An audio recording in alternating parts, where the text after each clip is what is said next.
Sairam students, hope all of you are getting ready for the first unit test, online unit test. Yes.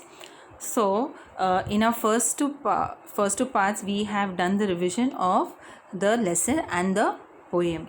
Now in our third part of the revision, we will be having the language study and the writing skills. Okay. So first we'll have the language study. Now what do we have in language study? What is the syllabus for language study? That is your grammar, which we are talking about. We have transformation of sentences. Then we have compound words, homophones and homographs. So first we'll have a brief revision of what are these things which we are going to have. Fine. So first, transformation of sentences. Types, so in that we learn the different types of sentences first. Okay, assertive or declarative sentence, interrogative sentence, imperative sentence and exclamatory sentence. So these are the 4 types of sentences which we have learned, and I have also specified it to you. When in the exam it is asked identify the type of sentence, you have to identify on the basis of these 4 types. Yes. So what is an assertive or a declarative sentence? It is just a simple statement is an assertive sentence, or it is also called as a declarative sentence. Assertive sentence have 2 types, the affirmative and the negative, which we have already learned. Next is interrogative sentence, means where a question is asked. Yes, not for the purpose of getting an answer, just to put an emphasis. Imperative sentence means a command or a request, and exclamatory sentence which shows expression. Fine. So these are the different types of sentences, and we also learned about the transformation of these types of sentences. Today we'll have a few examples as to how to transform them from one form to another. So first one, do as directed. I have washed clothes at the river. Make it interrogative. Yes, children. So I have already told you the rule. When it is an affirmative sentence and you have to make it an interrogative one, your interrogative sentence will be a negative. So I have washed clothes at the river will be made into an interrogative sentence as haven't I washed clothes at the river, and then a question mark. This question mark is very important, children, because if you frame the sentence correctly, but if you have not put the question mark, when an interrogative, you are supposed to make an interrogative sentence, you lose your marks. Okay, so I have washed clothes at the river, make it interrogative. So my interrogative sentence is haven't I washed clothes at the river. Fine. Going ahead, second sentence, you should not allow indiscipline. Make it imperative. Yes, you should not allow indiscipline. We have to make it imperative. So over here it's not a request, it is a command. So you should not allow. So means what? Do not allow indiscipline. This is an imperative sentence. Do not allow indiscipline is the answer for this. Okay. Then we have it is a boring day. Make it exclamatory. Yes. So what will be the answer? What a boring day it is, and completed with an exclamation mark. Yes. So the rule for interrogative and exclamatory sentence is that for interrogative you have to write the sentence and put the question mark, and for exclamatory you have to write the sentence and put the exclamation mark. If it is your punctuation marks are missing over there, you are going to get it wrong. Okay. Going ahead, Anil was asleep. Make it negative. This is an assertive sentence, an affirmative one, which we have to make it negative. We have to transform it without changing the meaning of the sentence. So what will be my answer? Anil was not awake. You are sleeping means he was not awake. So Anil was not awake. Have you got this, children? Fine. Moving ahead, the next is compound words. What are compound words?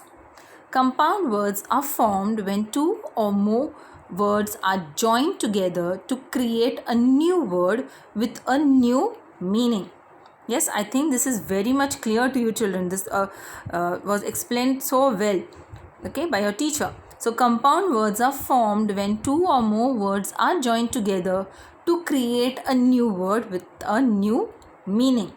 Examples: sunflower, moonlight, housewife, mother-in-law, father-in-law, firefighter, handmaid, etc. So these, like see the first example, sunflower. So it is sun plus flower. So two different words combined together, joined together, and we get a totally new word, which means something new. Fine. So these are compound words which are formed when two or more words are joined together to create a new word with a new meaning. Moving ahead, the next we have is homophones. What are homophones, children? Words which have different spellings but pronunciation is the same. Yes, words which have different spellings but pronunciation is the same. Example: whole. Whole means a complete one, and whole means where you have a hole in the sock is there, so that is a whole. Though they are pronounced the same, but they mean different. The pronunciation is the same when spellings are different. Fair, fair. Hair, hair. H-A-I-R, hair. H-A-R-E, hair. That is hair which you have on your head. H-A-R-E, hair is a rabbit. Okay. Price, price. Price, price. So price is the amount which you pay, P-R-I-C-E, and P-R-I-Z-E is an award which you get. And then we have advice, advice. Yes, the first one is a noun form and the second one is the verb form. Yes, so A-D-V-I-C-E is a noun and A-D-V-I-S-E is a verb. Okay, fine. Homographs. Children, don't get confused between homophones and homographs. Homophones are words which have different spellings but the pronunciation is the same. But what are homographs? Words which have same spelling but different meaning. Pronunciation may or may not be the same.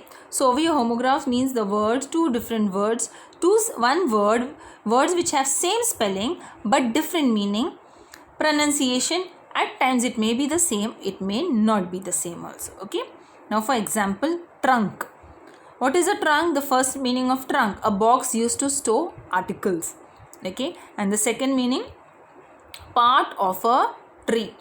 Yes. So trunk over here is a homograph which has two different meanings. The spelling is the same but the meaning is different. Then we have skip. Yes, you skip. You do skipping with your skipping rope. So you jump. Yes, that is one meaning of skip. And the other one is miss out. Yes, miss out. I skipped my classes.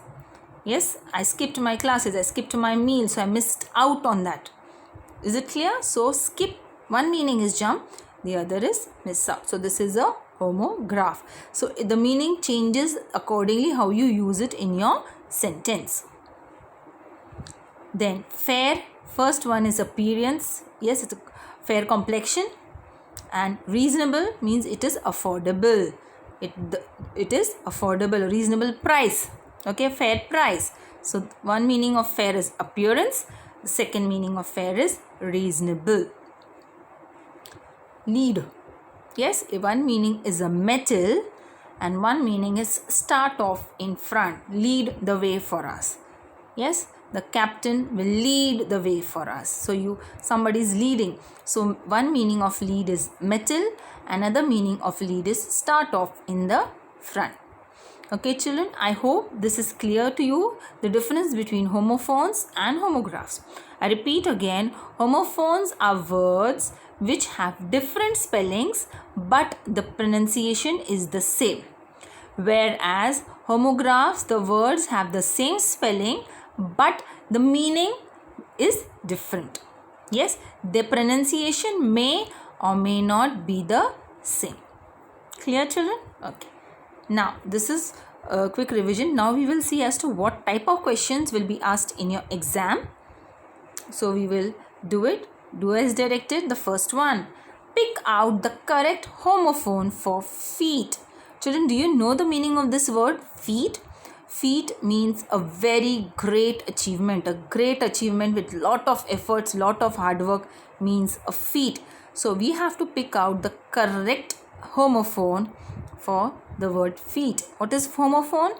Spellings may be different, but the pronunciation is the same. So what will be my answer over here? Is it FIT fit, FEET feet, or FEIT feet? Which is the correct word, the homophone which we can use over here? Yes, it is the second option which is correct. So the correct homophone for feet is FEET feet. Fine. So like this you have to pick out the correct answers for the question asked in your exam. Next, the second one. Identify the type of sentence. So what is our sentence? Switch on the fan. And what options do we have? Is it a declarative sentence or an interrogative sentence or an imperative sentence? So what type of sentence is it? Is it a declarative one? Yes. Is it just a statement? No. Is it an interrogative sentence? Is it a question asked? No. It is a command which is being given. Switch on the fan. So it is an imperative sentence and I will put my option over here. I will take my correct option. So that is the imperative sentence. Clear, children? Fine. Going ahead with the next sentence. Make it exclamatory. What is our sentence to make it exclamatory? It was very foolish of you to have done it. What are our options over here? What foolish of you to have done it? How foolish of you to have done it? How foolish of you to have done it? So which is my correct answer? Exclamatory sentence, children. Yes. So which will be my correct answer? Very foolish. So it will, yes, what will it be? Will it be what foolish of you to have done it? Framing is not correct. How foolish of you to have done it, but there is a question mark, so it is not an exclamatory sentence. The third option, how foolish of you to have done it, that is the correct answer for this, making it exclamatory, and I will choose that. Yes, children? Fine. Moving ahead with our next sentence. Pick out the compound word which means a small telescope. Yes, a compound word which means a small telescope. And my options are sunglass, teleglass or spyglass. What will be the answer? A small telescope. Will it be sunglass, teleglass or spyglass? Yes, it will be the spyglass. That is a compound word. Spy plus glass. That gives you a new word, spyglass, which means a small telescope. Fine.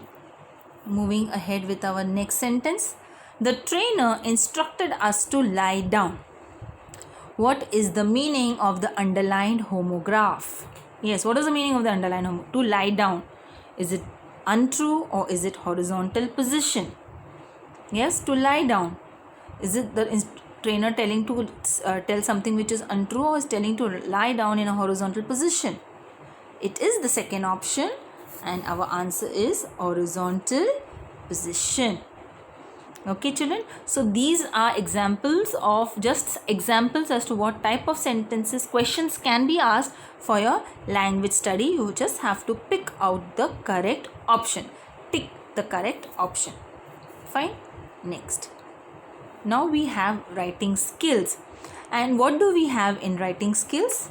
We have letter writing and proverb expansion. Yes, we have letter writing and proverb expansion. So we have already learned about the letter writing and the proverb expansion as well. So now in your exam, what type of questions will be asked? Just a sample of what type of questions can be asked for your exam, in your online exam. Okay, children? The first one, choose the correct way of writing the date. So we have our three options over here.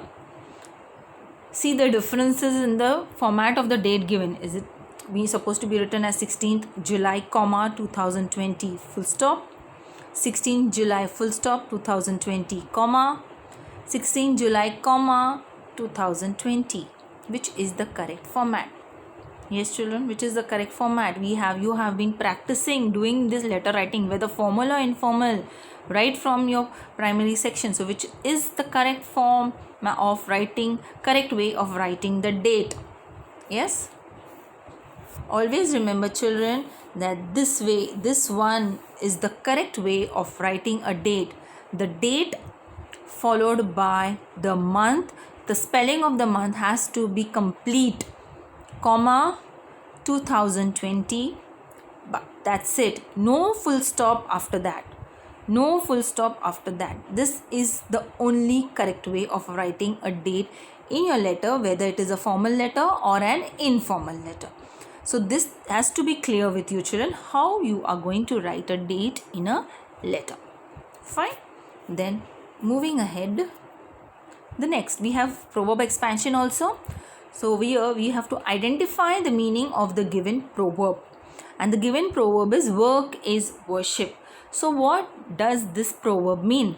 Does it mean go to the temple and worship, or does it mean any kind of work is a tribute to the greatest worker of all, our Creator? So what does that mean?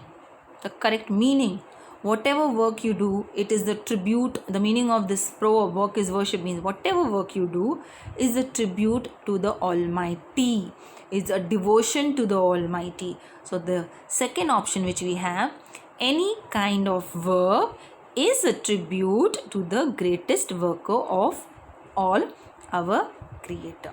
Yes, it doesn't mean that you have to go to the temple and worship. That is not the meaning of work is worship.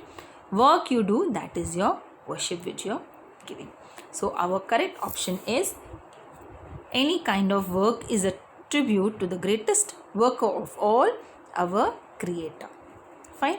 So this is these types of questions and may vary also in your exam paper. So you have to go through the proverb expansion, understand the meaning, go through the format of the letter writing, and try to read the question carefully and pick the correct answers. Yes children, so I hope whatever we have discussed today is understood by you. Yes, and for this I am going to wish you all the best for your exam. Do well. Yes, and do well, and also see to it that you go through the revision also once again and try to understand what the teacher is trying to tell you. So for then, Sai Ram students, thank you and all the best for your exam. Thank you children.